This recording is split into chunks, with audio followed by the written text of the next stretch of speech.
तो जैसा कि पिछले एपिसोड में हमने देखा था, ज़ू को जब ये लोग बाहर लेके आते हैं तो काफ़ी चोटिल दिखता वो। इंटरनल इंजरीज़ भी उसको बहुत ज़्यादा थी और ये देख कर के कप्तान का जो गुस्सा था वो सातों आसमान को मानो पार कर जाता है। और उसके बाद जो करते हैं वो आपने देख ही चुके हैं। अब आगे, अब फिलहाल इन चीज़ों को देख कर के जो जस्टिस पैलेस के 2 लोग थे वो भी अचंभित हो जाते हैं। वो काफ़ी गुस्से में थे क्योंकि उन्होंने ज़ू को कुछ किया नहीं था, ना तो किसी और ने भी डिवीज़न 3 के। फाइनली एक उसमें से चिल्लाता है कि ये असंभव है, हमने कभी इसे टॉर्चर नहीं किया। तुम लोग ये सब जानबूझ के कर रहे हो, तुम लोग जस्टिस पैलेस को डिफ्रॉड करना चाहते हो। अब प्लम डॉग समझती है कि अब इनकी बारी है। वो आगे आती है, अपने ऑरा रिलीज करती, भाई वॉइड रिटर्निंग लेवल की थी। कोई भी जगह हो, चलो भाई काउंटी कैपिटल है, स्ट्रॉन्गेस्ट लोग हैं यहाँ पर तगड़े, लेकिन फिर भी वॉइड रिटर्निंग तो वॉइड रिटर्निंग है। और फिलहाल वो गुस्से में थी, लेकिन फिर भी मतलब भाई एलिगेंट तो थी। बोलती है मैं आर्च मॉडल प्लम डॉग, एक human cultivator, emperor receiving prefecture की। फिर वो बोलती है मैं तो नए जो सॉर्सेजेस बने थे उन्हें एस्कॉर्ट करके लाई थी यहाँ पर। तो मुझे जस्टिस पैलेस से यहाँ पर एक एक्सप्लेनेशन चाहिए कि हमारे डाओ चाइल्ड ज़ू किंग को के साथ ऐसा क्यों किया गया, अगर चार्जेस सही हैं या बस हमें बस फंसाया गया है। अब देखो जस्टिस पैलेस बहुत बड़ा हिस्सा था स्वॉर्ड सीरीज का बेसिकली, और डिवीजन 3 तो उसका बस एक छोटा सा पार्ट था। अब बहुत सारे जो कल्टिवेटर्स है जस्टिस पैलेस के, उनका ध्यान इस तरफ आता है। कैप्टन के चीखने चिल्लाने की वजह से वैसे ही भाई काफ़ी चीज़ें इनकी खराब हो चुकी थी। अब तो भाई प्लम डॉग ने भी बोल दिया था, और उसके बाद वो ये भी तो बोलती है ना, 30,000 पिलर ऑफ लाइट वाला बंदा जिसे ग्रैंड एम्पर की अथॉरिटी मिली थी, कि अब ये लोग इन्वॉल्व नहीं होंगे तो भाई चीज़ें और खराब हो सकती है। याओ यान हुई ठीक है, डिवीजन 3 की डायरेक्टर है जो भी है, लेकिन भाई प्लम डॉग ने बोल दिया था जो कि और पावरफुल है। और स्वॉर्ड सीरीज यहाँ पर आ गए तो फिर क्या होगा, ये जो इनका जस्टिस है जो भी है, और जोगिन से डील करना वैसे भी कठिन था। और ये लोग तो फाइनली जो ज़ांग शिवन की मम्मी थी यानी कि याओ युन हुई, उन्हें आना पड़ता यहाँ पर। चीज़ें ज़्यादा बढ़ी तो फिर इनके लिए और प्रॉब्लम हो जाएगा। अपने ऑफिस से आती है, इनके दोनों सेवक इस दौरान चैन की सांस लेते हैं। अब युन हुई जो थी ना वो स्पिरिट ट्रोव लेवल पर थी, मतलब वाइड रिटर्निंग लेवल पे नहीं पहुंची थी। ऐसे तो प्लम डक के सामने खड़े होने के लायक नहीं है, लेकिन अब भाई यहाँ की हैं, पावरफुल हैं तो चलता है। और प्लम डॉग को रिस्पेक्ट भी दिखाती है। उसके बाद जोकिंग की तरफ देखती है, काफ़ी ऐसा ना वो भावनात्मक की यार गलती हो गई है, जो भी क्षमा चाहूंगी वैसा वाला भाव लेकर के कहती है कि हमारे डिवीजन 3 से गलती हो गई है, इस मैटर पे मैं ध्यान दूंगी और आप लोगों को एक्सप्लेनेशन भी मिल जाएगा, और आप लोग बस कोऑपरेट करने आए थे इन्वेस्टिगेशन में जो कि अब खत्म हो चुका है, और आप लोग दोषी नहीं हो फिलहाल जो भी चार्जेस लगे थे। तभी मैंने एक ऑर्डर रिलीज किया था कि आप लोगों को छोड़ दिया जाए, लेकिन कुछ तो गड़बड़ हुआ है, लेकिन खैर वो ज़्यादा इंपॉर्टेंट नहीं है और ये चीज़ें रिकॉर्ड नहीं की जाएंगी जेल के हिस्सों में। मैं इसकी पूरी जिम्मेदारी लेती हूँ, गलती है मेरी तरफ से। ऊपर से तो ये बोल रही थी कि ये ठीक है हमारी गलती है, लेकिन अंदर से इनका यही चल रहा था, इनके शब्दों का एक गहरा मीनिंग था। तो ये अपने पर भी ब्लेम नहीं लेती है, अपने जो साथी लोग हैं जो नीचे इनके काम करते हैं उन पर डाल देती हैं कि ये सब इन्वेस्टिगेशन से रिलेटेड था, तो कुछ इनका पर्सनल भी जो बोलते हैं एजेंडा नहीं था इसमें। तो इस दौरान ये शब्द सुनता और समझ रहा था कि ये बंदी खतरनाक है, और कप्तान भी समझते हैं। ध्यान से देखते यूनवी की तरफ कि चलो ठीक है लेकिन कुछ और तो करना पड़ेगा। और ये यूनवी कहती भी कि मैंने शुरू कर दिया देखना कि क्या रीज़न है, आप लोगों को जल्द ही जवाब मिल जाएगा। और मैं देख सकती हूँ कि सोकिंग की इंजरीज काफ़ी सीरियस है, तो वो कुछ पिल्स वगैरह काफ़ी महंगे की क्षमा के रूप में जोकिंग को देती है। और उसके बाद थोड़ी समय में ना पूरी एक्टिंग करती हैं। अच्छा, तो मुझे अब समझ में आ गया इसके पीछे तुम दोनों थे, मतलब वो जो 2 सेवक थे, और अपनी औरत चलाती है बोल रहे हैं जो भी, दोनों काफ़ी पीछे जा कर के गिरते हैं, खून की उल्टी करते हैं, ऐसा ज़मीन पे पड़ जाते हैं। अब जिंदा हैं कि मर गए वो भी नहीं पता चल रहा था। इस दौरान कुछ और ऑफिसर्स आते हैं जो कि इन दोनों को ले जा कर के लॉक कर देते हैं। वो इस दौरान जहाँ पर सुकिंग लॉक था ना, सर्विलांस वाला जो कैमरा टाइप या जो भी होता है जेड स्लिप्स, उसको देखने की कोशिश कर दी, लेकिन उन्हें कुछ मिलता नहीं है, किसी ने डिसेबल कर दिया था, बड़ी बात ये थी। और फिलहाल वो जू और प्लम डॉग की तरफ देखकर कहती कि मेरी गलती है, मुझे ध्यान देना चाहिए था। तो मैं तो चाहूँगी जू किंग तुम बहुत हर्ट हो, तुम जाओ आराम करो। तो मुझे चीज़ें पता चल गई हैं, तो मैं ऊपर में भी रिपोर्ट कर दूँगी, बाद में मैं तुमसे खुद मिलने भी आऊँगी। जू देख रहा था, अच्छा ऐसा है, ये बंदी काफ़ी खतरनाक है और ज़्यादा ये चीज़ों को आगे बढ़ा भी नहीं सकता जू। और जू का अब नाम भी नहीं खराब होने वाला था, क्योंकि इस बंदी ने पूरा ब्लेम अपने सेवकों पे डाल दिया था और क्लियर कर दिया था नाम। और जू ऐसा करता है कि कुछ बोलने की कोशिश करता है, लेकिन वो बोल नहीं पाता, इतना कमज़ोर था। मानो कैप्टन से बात करता है, क्योंकि कैप्टन इसको पकड़ के थे। कैप्टन अपने मतलब कान को ले जाते हैं जू के मुँह के पास, और थोड़ी देर बाद कैप्टन की जो आँखें थी तो गुस्से में और चौधियाँ आ जाती है कि हैं क्या?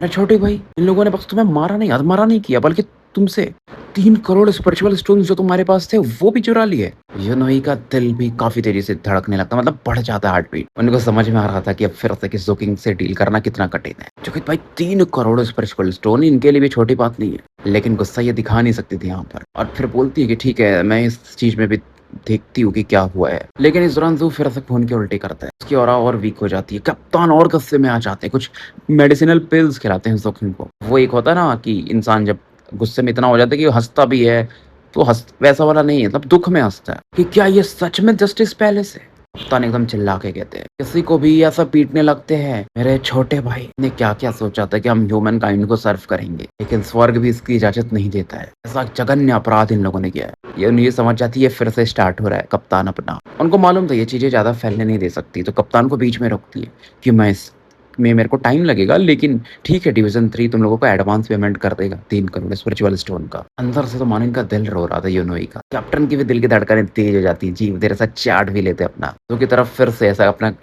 कान बढ़ाते हैं, लेकिन वो कुछ कहता नहीं। लेकिन फिर भी कप्तान ऐसा मुक्का कस के बांध लेते हैं। सामने जो टाइल्स है उस पे एक मुक्का मारते हैं, वो फूट जाता है। कि क्या? इन लोगों ने जो 17 डेडली स्पेल फॉर्मेशन थे और 50 मैजिकल डिवाइसेस जो मैंने तुम्हें गिफ्ट के रूप में दिया था, वो भी ले लिया है। ऐसा लग रहा था कप्तान को अभी हार्ट अटैक आ जाएगा। तो कप्तान की तरफ देखता हल्का सा कि कप्तान भाई क्या पैशनेट है इस समय, और वो हमेशा हिला देता है। यूनवी को अब ऐसा लग रहा था सांस लेने में दिक्कत हो रही है। कप्तान की तरफ देखती है कि ये बंदा तो और जहरीला है, जुकिंग से भी ज्यादा जहरीला है। इस दौरान ये कुछ कहने वाली तभी एक डिवाइन वेल यहाँ पर प्रकट होती है, एरिया को स्कैन करती है, डिवाइन वेल को फील करती है। यूनवी तो कांप सी जाती है। ऊपर के लोग बेसिकली थे, ये कोई था, फिलहाल खुद को ये शांत करती है और इसको लगता है कि कप्तान मान जाएंगे यहीं पर, लेकिन नहीं। कप्तान और दर्द दिखाते, कहते यार कि जो मास्टर ने तुम्हें वो 3 मैजिकल ट्रेजर्स के फ्रैगमेंट दिए थे वो भी जा चुके हैं। मतलब इन लोगों ने तुमको पूरा नंगा कर दिया। 10,000 स्पिरिचुअल स्टोन भी तुम्हारे पास नहीं बचे हैं, जो कि इवन स्वॉर्ड्स फ्रेंड्स ने हमारे ये दिए थे। कुछ लोकल प्रोडक्ट्स थे तुम्हारे पास, सेवन ब्लड आइज के। और इतना ही नहीं, मतलब जो आर्च इमॉर्टल प्लम डार्क ने तुम्हारे लिए 3 हेवनली पैलेस पिल्स दिए थे, तुम बोल रहे हो कि वो भी। प्लम डॉग भी हैरान हो जाती हैं और यूनहुई की तरफ एकदम कोल्ड लुक देती है। इवन चैन टियांग हो वगैरह को भी हमेशा हिलाना पड़ता है, जो भी कैप्टन यहाँ पर एक्टिंग कर रहे थे। यूनहुई कुछ नहीं कर सकती थी, बस गुस्सा को दबा रही थी। मैं लूटा जा रहा था, लूटा क्या बोलूं, मतलब पूरी तरह से नंगा एक तरह से किया जा रहा था। अब जोकिंग समझ रहा था, ऐसा मुक्का बांधा कि हो गया कप्तान, मतलब मन में अब ज्यादा करेंगे तो वही ज्यादा हो जाएगा। कि कप्तान मानने को तैयार नहीं थे, क्योंकि कुछ और फेंकने वाले थे, बट जोकिंग फिर से खून की उल्टी करता रहा। कप्तान समझ जाते हैं कि हाँ भैया हो गया, और फिलहाल ये लोग यहाँ से निकल जाते हैं। इनके जाने के बाद थोड़ा माहौल शांत रहता है। वो डिवाइन वेल जस्टिस पैलेस से आता है। डायरेक्टर याओ, ये जस्टिस पैलेस है, ह्यूमन काइंड जहाँ पर जजमेंट होता है जिनका, और आप अपने पर्सनल रीजंस की वजह से ये सब चीजें नहीं कर सकती। और हमें वर्सेस पैलेस से भी ऑफिशियल इंक्वायरी आ चुका है, और वो ये है कि याओ युन हुई, क्या तुम मरना चाहती हो? फाइनली यूनोई कहती है, पैलेस लॉर्ड मैं गलती स्वीकार करती हूँ। और उसके बाद डिवाइन वेल यहाँ से गायब हो जाता है। यूनोई अपने ऑफिस में जाती है और जैंग शिन वहाँ पर खड़ा था। वो जैसे माँ बोलता है, ये चमाट मारती है और जाके काफी दूर गिरता है, ब्लड व्लड आने लगता है, खतरनाक इंजर्ड हो जाता है वो। और फिर ये करी आती है कि तुम्हारा बाप भी किसी काम का नहीं था, तुम भी किसी काम के नहीं हो। और जैंग शिन को इन चीजों की बचपन से आदत थी। उसके बाद ये बंदी ना सिक कोलिशन जो सेक का ब्रांच था उस तरफ देखती है और हंसती है, मुझे वार्निंग दे रहे हो तुम लोग, अब तो चीजों में और मजा आएगा। तो ये जो ब्रांच था अपने कोलिशन का, उसके जो इश्यूज थे वो रिजॉल्व हो चुके थे। अब जो ब्रांच था वो सोकिंग और बाकी लोगों का स्वागत करता है। कप्तान इस दौरान काफी खुश थे खुद से, और सभी लोगों से मानो दोस्ती भी कर लेते हैं, जितने भी स्वॉर्ड सेजेस वगैरह थे सबसे। लेकिन इस दौरान सभी को पता भी चलता है एक ऐसा भी स्वॉर्ड सेज आया हुआ है जिसने बस 1 मीटर लाइट जगाया था। और कप्तान के टैलेंट को देख करके ये समझ जाते कि ये यही हो सकता है वो बंदा जो कप्तान ने किया था। इवन टियांग हाओ वगैरह भी समझ चुके थे, लेकिन उन्हें भाई कप्तान बंदा तो सही था ना, ये तो समझ में आ जाता है। हालांकि फ्लमडाक इन चीज़ों में पार्टिसिपेट नहीं करती हैं और सोकिंग को कुछ पेल्स भिजवा देती है जो कि इनके खुद के थे। सो को समझ में नहीं आता कि वो बदले में क्या करे। एक वॉइस मैसेज भेज देता है थैंक्स का। तो उधर से जवाब आता है कि कब से तुम इतने एटिकेट दिखाने लगे बच्चे। आवाज में एक ना वो फ्लर्ट वाली औरत थी। वो बताती है कि मैं हूँ सूट A1 में, तुम्हें अगर कोई कल्टीवेशन इश्यूज हो तो तुम आ सकते हो, मैं तुम्हारी मदद कर दूंगी। इस तरफ से वो बोलती है कि तुम छुप के आ सकते हो। तो जू बोलता है भाई, वो फिलहाल खुद को शांत करता है और फिर अपने कल्टीवेशन में लग जाता है। तो उसको जो भी रिवॉर्ड वगैरह मिला था वो कप्तान के साथ और बाकी जितने भी थे, जैसे कि इवन प्लम डक के साथ भी बांट लेता है, और फिफ्थ लॉर्ड जो थी उनके साथ भी। और यूनोई के बारे में पूरा इन्फॉर्मेशन भी चैन टियांग हाउस से निकाल चुका था। जैसा कि वो ये भी बताते कि बंदी बहुत इन्फ्लुएंशियल थी पहले से, लेकिन बहुत साल पहले उसने इमोर्टल सोसाइटी के एक बंदे से शादी कर ली जो कि तुम्हारे ही एम्परर रिसीविंग प्रीफेक्चर का था। और याओ मेंसन वालों का स्टेटस काफ़ी हाई था, लेकिन इस दौरान वो जो मतलब यूनोई के पति थे वो मर जाते हैं और एक बच्चा रह जाता है। उसके बाद ये याओ मेंसन फिर लौट आती है। उनका कनेक्शन काफ़ी तगड़ा है क्योंकि बैकग्राउंड अच्छा है, दिखने में भी काफ़ी सुंदर है और काफ़ी क्लोज है। वो जो ऑनर्ड गार्ड सीमा है जो स्वर्डसेज पैलेस वाले हैं। और उससे वो सब चीज़ें तो हैं और वो फिलहाल डिवीज़न 3 के डायरेक्टर भी बन चुके हैं जस्टिस पैलेस में। एक चीज़ और, जस्टिस पैलेस होगा अपनी जगह, लेकिन स्वॉर्डसेजेस वाले हमारे डरते नहीं हैं उनसे, स्वॉर्डसेज पैलेस वाले। और ऑनर्ड गार्ड जो सीमा है, जो कि जिनसे कि एक अच्छा संबंध है यूएनओई का, लेकिन वो भी बायस नहीं है, तो तुम उनके बारे में भी टेंशन मत लेना। वो स्वॉर्डसेज में हैं, तो स्वॉर्डसेज के लिए ज़्यादा सोचते हैं। हालाँकि कुछ चीज़ों में नहीं पड़ती है स्वॉर्डसेज पैलेस वालों की और याओ मैनसन वालों की, क्योंकि याओ मैनसन कुछ अलग सोचता है, वो जो 2 ह्यूमन स्पेसीज़ हैं, जैसे कि होली टाइड स्पेसीज़ वगैरह। जैसे याओ पैलेस वाले चाहते हैं कि ऐसे अगर हम युद्ध करेंगे ना, तो ये प्रॉब्लमैटिक है। नहीं तो स्वॉर्डसेज पैलेस के लॉर्ड चाहते हैं कि इनको निपटा दिया जाए, फिर चीज़ें एकदम क्लीन हो जाएँगी। इस दौरान वो पी रहे थे, लेकिन उनकी वाइफ़ को ये पसंद नहीं आ रहा, लेकिन फिर भी वो चल जाता है। बैंकेट इस दौरान खत्म हो जाते हैं। कप्तान अलग खुश थे, ज़ू से बात करते हैं, इस दौरान से वो खा रहे थे और कप्तान कहते हैं याद रखना कि मैंने क्या बोला था, हमें तो ये छोटी जगह है, हमें तो पूरी दुनिया भी घूमना है, लेकिन उसके पहले हमें स्वॉर्डसेज पैलेस में अपना एक जगह बनाना पड़ेगा। फिर कप्तान बोलते हैं कि पूरा सीज़िलिंग काउंटी को मिला देने वाले हैं, उन्हें अपना नेम चेंज करना पड़ेगा, क्रेज़ी टाइड काउंटी करना पड़ेगा। अब कैप्टन जब इस तरह से बात करना शुरू करते, तो ज़ू इग्नोर मारना शुरू करते हैं कि हम दोनों भाई कितना चमक सकते हैं, 30,000 मीटर के ऊपर भी जा सकते हैं। ज़ू इस दौरान हाँ में सारे ला देते। फिर वो यहाँ की भी जो इन्फॉर्मेशन थे कैप्टन ने निकाल लिया था, तो उस चीज़ों के बारे में भी बात करते। और कप्तान फिर कि तुम तो याद है ना कि तुम्हारे ऊपर उधारी है मेरी 8 करोड़ स्पिरिचुअल स्टोन की, 10% मैं तुम्हें डिस्काउंट दे दूँगा।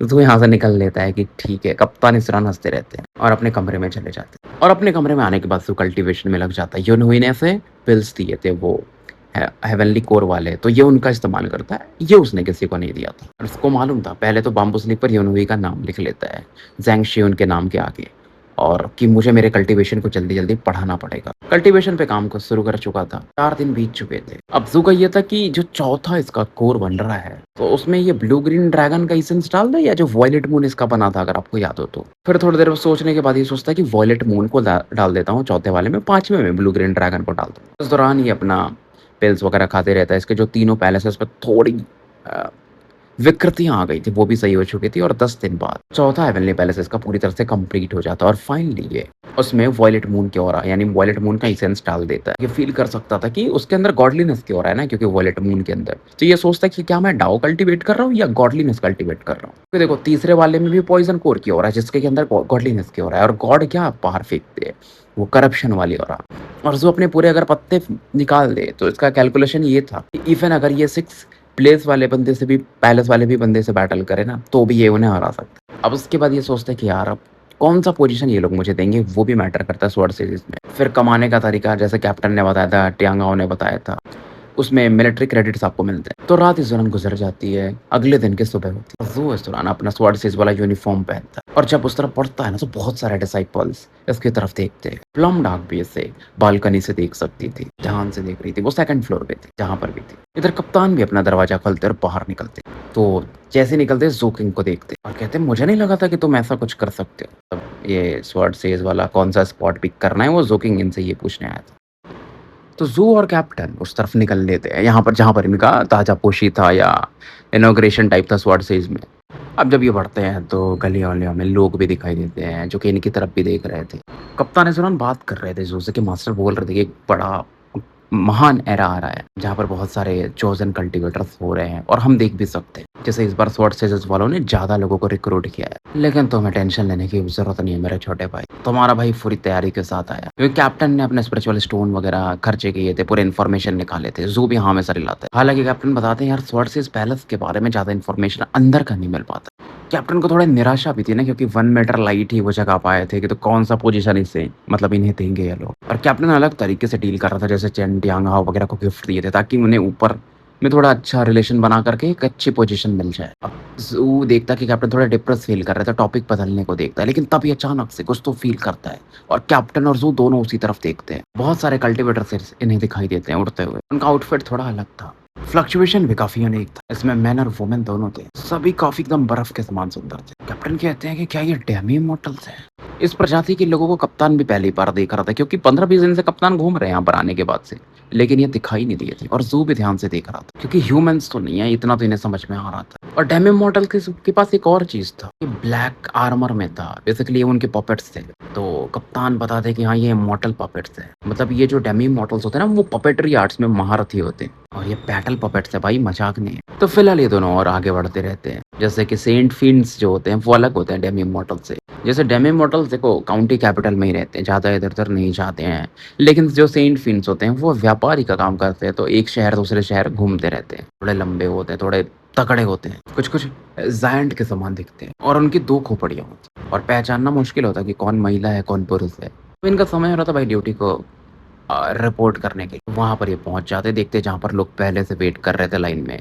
ये नए स्वॉर्ड सेजर्स थे जिनका रिक्रूटमेंट हुआ था और ये अलग-अलग लोकेशन से आए थे। जैसे एम्परर रिसीविंग प्रीफेक्चर का तो हो गया, बाकी भी जो प्रीफेक्चर्स हैं वहाँ से भी थे। फिलहाल ज़ो की नज़र किंग के ऊपर पड़ती है। वो अकेले नहीं थे, उसके बगल में एक और लड़की थी। कैप्टन कहती यार आज इसने लाल कपड़े नहीं पहने। मैं पहचान ही नहीं पाया उसको तो। शायद उसने अपने ऊपर वाले कपड़े के अंदर में लाल कपड़ा पहना होगा। इसका जो साइज़ है उसके कलर से फिर वो मैच करता है। कैप्टन इज़ वन ग्रीटिंग्स मतलब हाय हेलो करते हैं और जो उस किंकियो के बगल में लड़की थी उस तरफ भी देखते हैं। और किंकियो देखो शहर में पहले आ गई थी काउंटी कैपिटल में। तो उसने कुछ महीने पहले आ गई थी बेसिकली, तो लोगों से यहाँ पर रिलेशन बना लिए थे। अब कैप्टन उनकी तरफ देख रहा था तो वो लड़की बोलती है पिक्सिस किंकियो, क्या आप जानती हैं? कहीं वो उनमें से एक ज़ुकिंग तो नहीं है? पर तभी जो साइड थी ना इसकी किंकियो की वो बोलती है हाँ, वही तो मूर्ख है। मैड डॉग भी आ चुका है। इस बार काफ़ी नॉर्मल एक्ट कर रहा है। मैड डॉग आपको पता है कप्तान है और घोस्ट हैंड से तो हमें दूर ही रहना है, ज़्यादा अच्छा रहेगा। लेकिन मैड डॉग के लिए वो कहती है कि इसको म्यूचुअल डिस्ट्रक्शन में मार देंगे। तानवी इस तरह सुकिंग से डिवाइन विल से बात कर रहा था। तुम देख रहे हो वो किंग क्यू के बगल में जो वो लड़की है वो भी नॉर्मल नहीं है, तो कोई नाम नहीं है, सब उसे डक स्पिरिट कहते हैं। उसके हाथ में जो मेलन सीड्स दिख रहे हैं वो गॉडली फ्लैश से बने हैं। कुछ लोग तो कहते हैं कि वो उसके बॉडी का ही पार्ट। इंटेलिजेंस रिपोर्ट में मेरे को उसके बारे में भी पता चला था। वो प्रतिबंधित क्षेत्र में ही मतलब बड़ी हुई है। उसको सुप्रीम वाइड डेमोनाइजेशन सेक्ट के जो पैट्रियार्स हैं उन्होंने उठा लिया था। ज़ू किंग मतलब पूरी चीज़ें सुनता है और उस लड़की की तरफ भी देखता है। अब उस लड़की के बगल में एक बंदा ऐसा बैठ के मेडिटेशन में था तो उस पर ज़ू किंग की नज़र पड़ती है। वो बंदा और खतरनाक दिख रहा था। अब जब कप्तान देखते हैं ज़ू को उस बंदे की तरफ देखते हुए तो बताते हैं उस बंदे का नाम माउंटेन रिवर है। वो भी तगड़ा बंदा है। 3 यहाँ के बड़े सेक्ट है ना, ये उनमें से एक है, ब्लड चिल सोसाइटी। कहा जाता है कि उसका जन्म जो हुआ था ना बहुत मिस्टीरियस हुआ था और उसके बॉडी पर एक मार्क है जो कि माउंटेन और रिवर के पेंटिंग के जैसा दिखता है, इसीलिए उसका जो नाम मिला डाओइस्ट नेम माउंटेन रिवर मिला। लॉन्डे के पास 2 इम्पीरियल क्लास टेक्निक। कप्तान इस बारे में बता रहे थे माउंटेन रिवर आंखें खोलता है और ज़ू की तरफ कोल्डली देखता है क्योंकि देखो ज़ू अगर किसी की तरफ देख रहा, अगर वो बंदा भी स्ट्रॉन्ग है तो वो एक ऑरा होती है, वो फील कर लेता है। पर तभी इस दौरान इनकी नजर एक और बंदे पे पड़ती है जिसके पास ब्लैक कॉफिन था और उसने भी स्वॉर्ड से इसका यूनिफॉर्म पहन रखा था। ये अंगड़ाइयां ले रहा था, काफी कैजुअली आता है। तान बताते हैं ये वांग चैन होगा सुप्रीम एंशिएंट लाइटनिंग ऑर्डर का। कहा जाता है कि ये बहुत करीब है सुप्रीम एंशिएंट लाइटनिंग बॉडी को मास्टर करने के। और फिर कप्तान बोलते हैं वाओ इंटरेस्टिंग, मैं इसके अंदर एक सीलिंग मार्क की ऑरा फील कर सकता हूँ। तो तुम बाहर में जो देख रहे हो इसकी बॉडी को, ये इसका ट्रू फॉर्म नहीं है, इसका ट्रू फॉर्म इसके कॉफिन के अंदर है। ज़ू भी हाँ में सर हिलाता है क्योंकि कॉफिन के अंदर से एक लाइफ लैम्प की ऑरा ज़ू फील कर पा रहा। ज़ू बोलता है यार बहुत सारे एक्सपर्ट है, मतलब चाहे वो डक स्पिरिट हो या माउंटेन रिवर हो या ये वांग चैन, ये सब काफी तगड़े थे। ज़ू किंग ये फील कर सकता था। बाकी लोग भी स्ट्रॉन्ग थे लेकिन इन तीनों की तरह स्ट्रॉन्ग नहीं थे। लेकिन उन्हें भी कम में नहीं आ जा सकता क्योंकि सबके पास अपने ट्रम्प कार्ड होते हैं। कैप्टन कहती है ये तीनों स्ट्रॉन्ग हैं ज़ू किंग मेरे छोटे भाई, लेकिन एक और बंदा है जिससे कि मॉन्स्टर कह सकते हो। तो जो कप्तान की तरफ सरप्राइज होके देखता है क्योंकि नॉर्मली कप्तान किसी को ऐसा कहे मतलब आप समझ लो बंदा सच में स्ट्रॉन्ग है। और मतलब ज़ू और पूछने ही वाला था तभी एक ऑरा ये फील करते हैं अपने ऊपर में। सभी लोग उस तरफ सरप्राइज होकर रिएक्ट करते हैं। डक स्पिरिट जो कि वो सीड्स खा रही थी वो रुक जाती है। माउंटेन रिवर भी जो थे वो सीरियस हो जाते हैं। वांगचेन भी खड़ा हो जाता है और मानो पूरा एरिया को ढक देती है और फिर एक आवाज आती है कि तुम में से कौन है ज़ू किंग। तो फिलहाल हम स्टोरी यहीं समाप्त करते हैं और मिलते हैं फिर कल एक नए एपिसोड के साथ। तब तक के लिए मैं आपका साथी एन अल्केमिस्ट AKA मुसाफिर विदा लेता हूँ।